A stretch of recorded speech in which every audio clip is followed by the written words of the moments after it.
आप सबको जय मसीह की। आप सबका स्वागत है हमारे YouTube चैनल ख्रिस्तवानी चर्च में। आज की कहानी है स्तिफनुस और फिलिप्पुस की कहानी, जिसका वर्णन हमें और आपको बाइबल में से प्रेरितों के काम 6 अध्याय 8 से लेकर 8 अध्याय 5 वचन और 8 अध्याय 26 से लेकर 40 वचन से यह जो कहानी ली गई है। इस कहानी में आगे बढ़ने से पहले आप हमारे चैनल को सब्सक्राइब करें और बेल को दबाना ना भूलें।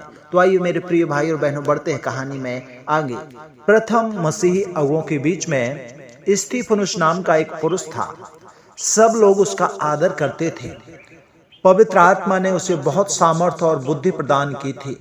स्तिफनुस ने बहुत से चमत्कार भी किए थे। जब उसने प्रभु यीशु पर भरोसा करने के बारे में उनको शिक्षाएं दी तो बहुत से लोगों ने उस पर विश्वास भी किया। एक दिन स्तिफनुस यीशु के बारे में शिक्षा दे रहा था और कुछ ऐसे यहूदी आए, उन्होंने यीशु पर विश्वास नहीं किया था और उसके साथ वाद विवाद करना आरंभ कर दिया। वे बहुत क्रोधित हो गए, इसलिए वे धार्मिक अगुओं के पास गए और उनके बारे में झूठ बोला। उन्होंने कहा, हमने स्तिफनुस को मूसा और परमेश्वर के बारे में बुरी बातें बोलते सुना है। इसलिए धार्मिक अगुओं ने स्तिफनुस को गिरफ्तार कर लिया और उसे महायाजक और यहूदियों के अन्य अगुओं के सामने ले आए। और भी झूठे गवाह आए और उन्होंने स्तिफनुस के बारे में झूठ बोला। महायाजक ने स्तिफनुस से पूछा, क्या यह लोग तेरे बारे में सच कह रहे हैं? स्तिफनुस ने महायाजक को जवाब देने के लिए बहुत सी बातों को बोलना आरंभ कर दिया। उसने कहा कि अब्राहम के समय से यीशु के समय तक परमेश्वर ने इस्राएल के लोगों के लिए बहुत से अनोखे काम किए हैं, परंतु लोगों ने हमेशा परमेश्वर की अनाज्ञाकारिता की है। स्तिफनुस ने कहा, तुम लोग परमेश्वर के विरुद्ध हठीले और बलवा करने वाले हो। तुम हमेशा पवित्र आत्मा को अस्वीकार किया है, जैसे कि हमारे पूर्वजों ने हमेशा पवित्र आत्मा को अस्वीकार किया था और हमेशा उनके भविष्यवक्ताओं को मार डाला था। परंतु जो उन्होंने किया था उनकी तुलना में तुमने और भी बुरा किया है। तुमने मसीह को मार डाला। जब उन धार्मिक अगुओं ने यह सुना तो वे बहुत क्रोधित हो गए कि उन्होंने अपने कानों को बंद कर लिया और ऊंची आवाज में चिल्लाए। वे स्तिफनुस को घसीटकर नगर से बाहर ले गए और उसे मार डालने के लिए उसे पत्थर मारे। जब स्तिफनुस मर गया, वह पुकार उठा, हे यीशु, मेरी आत्मा को ग्रहण कर। तब वह अपने घुटनों पर गिर पड़ा और फिर से पुकार उठा, हे प्रभु, यह पाप उन पर मत लगाना। तब वह मर गया।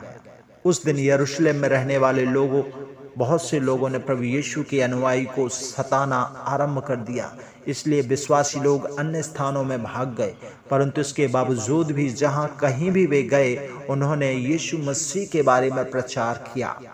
फिलिप्पुस नाम का यीशु का एक विश्वासी था, जैसा कि अन्य बहुत से विश्वासियों ने किया था। वह भी यरूशलेम से भाग गया। वह सामरिया के क्षेत्र में चला गया। वहां उसने लोगों में यीशु के बारे में प्रचार किया। बहुत से लोगों ने उस पर विश्वास किया और उद्धार भी पाया। एक दिन फिलिप्पुस के पास परमेश्वर की ओर से एक स्वर्गदूत आया और उसे जंगल में जाने के लिए और एक सड़क पर चलने के लिए कहा। फिलिप्पुस वहां चला जाता है। जब वह उस सड़क पर चल रहा था तो उसने एक व्यक्ति को अपने रथ पर जाते हुए देखा। यह व्यक्ति कूश देश का एक महत्वपूर्ण अधिकारी था। पवित्र आत्मा ने फिलिप्पुस से कहा कि जाकर उस व्यक्ति के साथ साथ चले। इसलिए फिलिप्पुस रथ के पास गया और उसने सुना कि वह कूशी परमेश्वर के वचन को पढ़ रहा था, जो यशायाह भविष्यवक्ता ने लिखा था। वह उसे पढ़ रहा था। वह पढ़ रहा था कि वे उसे वध की जाने वाली भेड़ के समान ले गए और जैसे एक मेमना शांत होता है, उसने भी एक शब्द नहीं कहा। उन्होंने उसके साथ अनुचित व्यवहार किया और उसका आदर नहीं किया। उन्होंने उसका प्राण ले लिया। फिलिप्पुस ने उस कूशी से पूछा, जो तू पढ़ रहा है, क्या तू उसे समझता भी है? उस कूशी ने जवाब दिया, नहीं, जब तक कोई मुझे ना समझाए तब तक मैं इसे नहीं समझ सकता। कृपा करके मेरे पास आकर बैठ।